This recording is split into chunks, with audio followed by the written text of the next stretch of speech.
Hi, hello there. Hello everybody. O, hulaan ninyo kung anong lulutuin ko. Nahulaan nyo na ba? Yes, magbablanch tayo ng talong at magpipirito tayo ng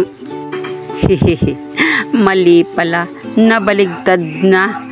Magbablanch tayo ng okra at mag-fried tayo ng talong. Yan yung tama. Halika, i-prepare na natin. Hugasan. Oh, ayan, nalimutan ko palang balatan yung sibuyas.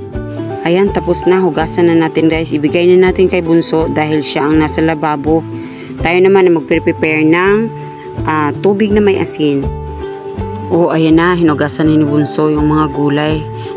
Oh, shoutout naman dyan kay Ilay. Ang bait-bait ng bunso ko. Tinulungan akong maghugas ng gulay. Init na natin ang tubig para may blanch natin yung okra. Nailagay ko na rin yung okra.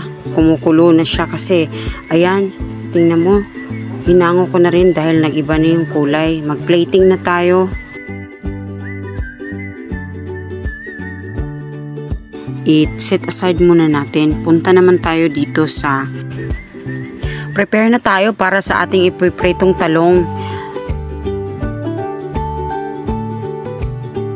Syempre, pag mainit na ang kawali, lagyan na natin ng mantika.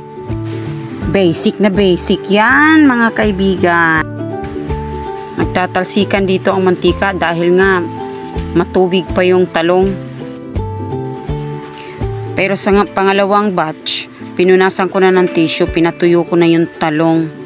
Aray nako, tatalsikan kasi naman ang dami-dami pang tubig, pinirito na agad. Ayan, luto na. Hanguin na natin ang first batch. Ayan, pinutol ko na yung video. Last batch na tayo kasi naman ang haba-haba eh. O ayan, luto na yung last natin na batch. Pang third batch na kasi ito. O ayan, hanggang dito na lang. Kainan na!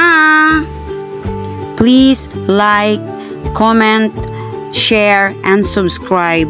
Maraming salamat po. Hanggang sa muli!